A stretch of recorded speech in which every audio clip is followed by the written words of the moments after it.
Hello every one. So ഇന്നത്തെ NCLEX സാറിൻ്റെ വീഡിയോയിൽ ഞാനൊരു ക്വസ്റ്റ്യൻ എടുത്തിട്ടുണ്ട്. ഇത് നമുക്ക് എങ്ങനെയാണ് സോൾവ് ചെയ്യുന്നത് നോക്കാം. ഓക്കെ, സോ ക്വസ്റ്റ്യൻ നമുക്ക് ആദ്യം വായിച്ച് നോക്കാം. A nurse is working in the paediatric emergency department. Which of the following clients should the nurse see first? Okay, so ഒരു നഴ്സ് എമർജൻസി ഡിപ്പാർട്ട്മെന്റിൽ വർക്ക് ചെയ്യാണ്. ഈ താഴെ കൊടുത്തിരിക്കുന്നതിൽ ഏത് പേഷ്യൻറ്റിനെയാണ് പ്രയോറിറ്റി ബേസിൽ നഴ്സ് ആദ്യം കാണേണ്ടത്? ഓക്കെ, പ്രയോറിറ്റി ക്വസ്റ്റ്യൻ ആണ് അല്ലേ. ആദ്യം ഏത് പേഷ്യൻറ്റിനെയാണ് നഴ്സ് കാണേണ്ടതെന്നാണ് നമ്മളോട് ചോദിച്ചിരിക്കുന്നത്. എമർജൻസി ഡിപ്പാർട്ട്മെന്റ് ആണ്. അപ്പോൾ ഇതിൽ ഏതാണ് ഏറ്റവും എമർജൻസി ആയിട്ടുള്ള ഒരു കാര്യം എന്ന് നോക്കണം. ഓക്കെ, സോ നമുക്കൊന്ന് ഓപ്ഷൻസ് വായിച്ച് നോക്കാം. ഒന്നാമത്തെ ഓപ്ഷൻ ഇതാണ്: 1 day post tubal myringectomy client with tympanic drainage that is purulent. Okay, so now ഈ ഒരു ഓപ്ഷനകത്തെ വാക്കുകൾ എന്തൊക്കെയാണ് മീൻ ചെയ്യുന്നത് നോക്കാം. 1 day post tubal myringotomy. Okay, so അതെന്താണ് നമുക്ക് ആദ്യം നോക്കാം. ഓക്കെ, സോ എന്താണ് മൈറിഞ്ചോട്ടമി നോക്കാം. പോസ്റ്റ്നേറ്റൽ എന്ന് പറഞ്ഞാൽ, അല്ലെങ്കിൽ പോസ്റ്റ് എന്ന് പറഞ്ഞു കഴിയുമ്പോൾ ആഫ്റ്റർ ആണ് അല്ലേ. അപ്പം ഈ മൈറിഞ്ചോട്ടമി എന്നൊരു പ്രൊസീജിയർ കഴിഞ്ഞ ഫസ്റ്റ് ഡേ ആയ പേഷ്യൻ്റ് ആണ് അല്ലേ. അപ്പം എന്താണ് മൈറിഞ്ചോട്ടമി എന്ന് നോക്കാം. ഓക്കെ, സോ മൈറിഞ്ചോട്ടമി എന്ന് പറഞ്ഞു കഴിഞ്ഞാൽ നമ്മൾ ഇയർ റിലേറ്റഡ് ആയിട്ടുള്ള ഒരു സർജറിയാണ്. ഓക്കെ, സോ ഒരു ഫിസിഷ്യൻ അല്ലെങ്കിൽ ഒരു സർജൻ എന്ത് ചെയ്യും? ഇയർ ഡ്രമ്മിൽ ഒരു ടൈനി ഹോൾ ക്രിയേറ്റ് ചെയ്ത് ഇയർ ഡ്രമ്മിൽ സ്റ്റക്കായിട്ട് നിൽക്കുന്ന ഫ്ലൂയിഡ്സിനെ ഡ്രെയിൻ ചെയ്തെടുക്കുക. ഓക്കെ, സോ ഇയർ ഡ്രമ്മിൽ ഒരു ടൈനി ഹോൾ ക്രിയേറ്റ് ചെയ്തിട്ടുള്ള ഒരു സർജറിയാണ്. അപ്പം നോർമലി ഇയർ വാക്സ് അല്ലെങ്കിൽ ഇയർ ഇൻഫെക്ഷൻസ് ഒക്കെ ഉണ്ടാവുമല്ലോ, അല്ലെങ്കിൽ ഇയർ ഡ്രമ്മിൽ എന്തെങ്കിലും ഒരു ഡാമേജ് സംഭവിക്കുക, അങ്ങനെയുള്ള സിറ്റുവേഷൻസിലൊക്കെ അവിടെ ഇൻഫെക്ഷൻ ഉണ്ടാകുമ്പോൾ ഈ ഫ്ലൂയിഡ് പസ്സൊക്കെ അവിടെ സ്റ്റക്കായിട്ട് നിൽക്കും. ഗ്ലൂ ഇയറിൻ്റെ ഒക്കെ സിറ്റുവേഷനിൽ സ്റ്റിക്കി ആയിട്ടുള്ള ഇയർ വാക്സ് അല്ലെങ്കിൽ സ്റ്റിക്കി ആയിട്ടുള്ള ഡിസ്ചാർജ് ഇയറിൽ നിന്ന് നമ്മൾ എടുത്ത് ഡ്രെയിൻ ചെയ്ത് കളയാനായിട്ടാണ് ഈ ഒരു പ്രൊസീജിയർ ചെയ്യുന്നത്. ഓക്കെ, സോ ക്ലിയർ ആയോ? അപ്പോൾ ഈ പേഷ്യൻ്റ് ഈ ഒരു പ്രൊസീജിയർ കഴിഞ്ഞിട്ട് ഫസ്റ്റ് ഡേ ആണ്. ഓക്കെ, ഇനി ആ ഒരു ഓപ്ഷനിൽ നമ്മൾ ഒന്നുകൂടെ നോക്കുകയാണെങ്കിൽ നമുക്ക് കാണാം വിത്ത് ടിംപാനിക് ഡ്രെയിനേജ്. അപ്പം ടിംപാനിക് ഡ്രെയിനേജ് ഉണ്ട്, ദറ്റ് ഈസ് പുറുലന്റ്. അപ്പം പുറുലന്റ് എന്ന് പറഞ്ഞാൽ എന്താണ്? പസ് എന്നുള്ളൊരു മീനിങ് ആണ്. പസ് ഉണ്ട്. ഓക്കെ, അപ്പോൾ പുറുലന്റ് എന്ന് പറഞ്ഞാൽ പസ് ഡ്രെയിനേജ് ആണ്. ഓക്കെ, സോ ടിംപാനിക് ഡ്രെയിനേജ് ഉണ്ട്, പസ്സും ഉണ്ട്. അപ്പം ഫസ്റ്റ് ഡേ ആണ് പോസ്റ്റ് മൈറിഞ്ചോട്ടമി. അപ്പം നമുക്കറിയാം ഇതൊരു എമർജൻസി ആണോ? ഈ മൈറിഞ്ചോട്ടമി പ്രൊസീജിയർ ചെയ്യുന്നത് തന്നെ എന്തിനാണ്? ഈ പസ് എടുക്കാനായിട്ടാണ് അല്ലേ, ഡ്രെയിൻ ഔട്ട് ചെയ്യാനായിട്ടാണ്. അപ്പോൾ ഫസ്റ്റ് ഡേ ആയതേ ഉള്ളൂ.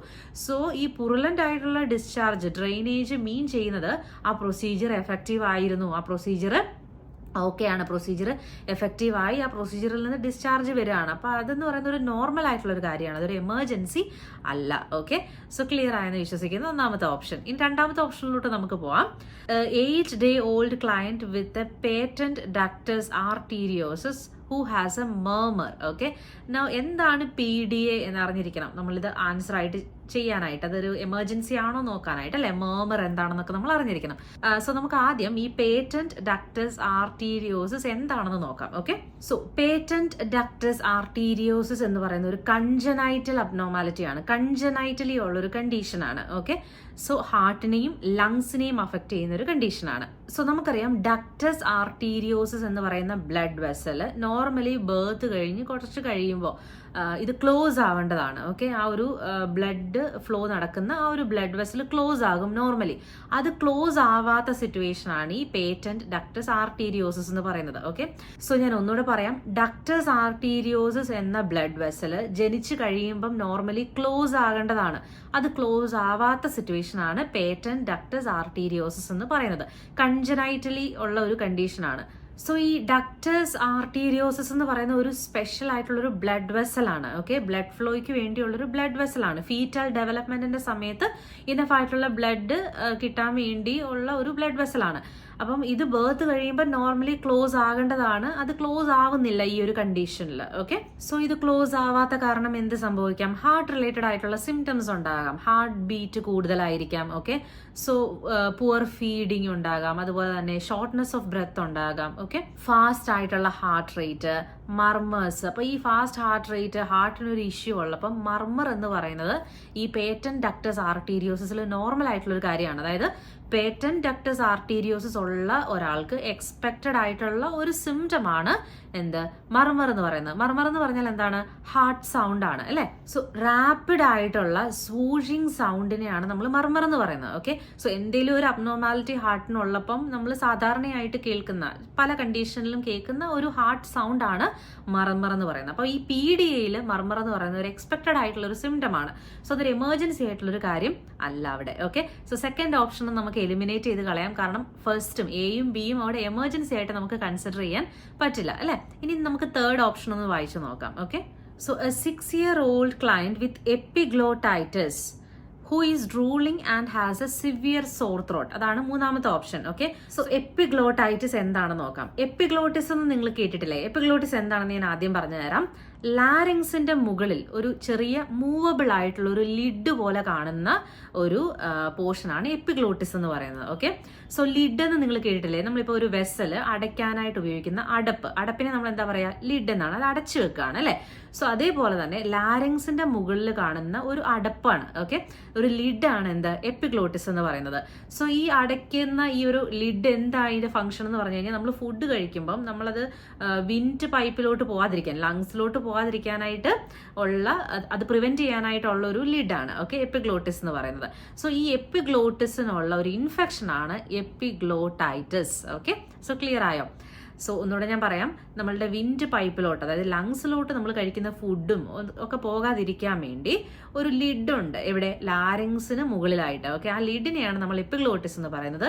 ഇതിനുള്ള ഒരു ഇൻഫെക്ഷനെയാണ് എപ്പിഗ്ലോട്ടൈറ്റിസ് എന്ന് പറയുന്നത്. ഓക്കെ, സോ എപ്പിഗ്ലോട്ടൈറ്റിസ് ഒരു മെഡിക്കൽ എമർജൻസി ആണ്. കാരണം എന്താണ്? ഫുഡ് കഴിക്കുന്നതൊക്കെ എങ്ങോട്ട് പോകാൻ ചാൻസ് ഉണ്ട്? ലങ്സിലോട്ട് പോകാൻ ചാൻസ് ഉണ്ട്. അതുവഴി എന്ത് സംഭവിക്കാം? ചോക്കിങ് സംഭവിക്കാം. ഓക്കെ, സോ എമർജൻസി ആയിട്ടുള്ള ഒരു സിറ്റുവേഷൻ ആണ് എപ്പിഗ്ലോട്ടൈറ്റിസ് എന്ന് പറയുന്നത്. ഡ്രൂളിംഗ് എന്ന് പറഞ്ഞു കഴിഞ്ഞാൽ സലൈവ അൺകൺട്രോളബിളി മൗത്തിൽ നിന്ന് ഡ്രോപ്പ് ആകുന്നതിനെയാണ്. ഓക്കെ, ഈ സോർ ത്രോട്ട്, ഡ്രൂളിംഗ്, എപ്പിഗ്ലോട്ടൈറ്റിസ് ഇതൊക്കെ മെഡിക്കൽ എമർജൻസിയിൽ വരുന്ന കാര്യങ്ങളാണ്. ഓക്കെ, നൗ ഓപ്ഷൻ ഡി നമുക്ക് നോക്കാം. And 11-year-old client whose mom reported seizures when the child had a fever of 104. അപ്പൊ നമുക്കറിയാം ഫെബ്രൈൽ സീഷർ ആണ് ഇതല്ലേ, 104 ആണ് ഫീവർ. അപ്പൊ സീഷർ ഉണ്ടാകുകയാണ്. അപ്പൊ അതിനെക്കാട്ടിലും എമർജൻസി ആണ് എന്ത്? എപ്പിഗ്ലോട്ടൈറ്റിസ്. കാരണം അത് എയർവേ വരുന്ന ഒരു കാര്യമാണ് അല്ലെ, ABCയിൽ വരുന്ന ഒരു കാര്യമാണ്. സോ എയർവേക്കാണ് നമ്മൾ എപ്പോഴും പ്രയോറിറ്റി കൊടുക്കുന്നത്. അപ്പൊ അതനുസരിച്ച് ആൻസർ ചൂസ് ചെയ്യുക. സോ നമ്മുടെ കറക്റ്റ് ആൻസർ ഇവിടെ C ആണ്, ഒരു സംശയവും. കാരണം സീഷർ ഒരു എമർജൻസി ആണെന്ന് പറഞ്ഞാലും അത് ഈ ഒരു എപ്പിഗ്ലോട്ടൈറ്റിസിൽ ഉണ്ടാകുന്ന എയർവേ ബ്ലോക്ക് ആകുന്ന ആ ഒരു സിറ്റുവേഷനെ കാട്ടിലും ഒരു സീരിയസ് അല്ല എന്ത്? ഫെബ്രൈൽ സീഷർ എന്ന് പറയുന്നത് കേട്ടോ. ഫീവർ ഉള്ള, ഹൈ ഫീവർ ഉള്ള ആർക്കും വരാവുന്ന ഒരു കണ്ടീഷനാണ് ഫെബ്രൈൽ സീഷർ എന്ന് പറയുന്നത്.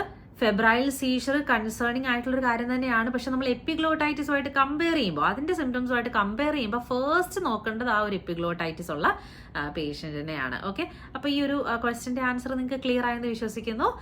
Thank you so much for watching this video.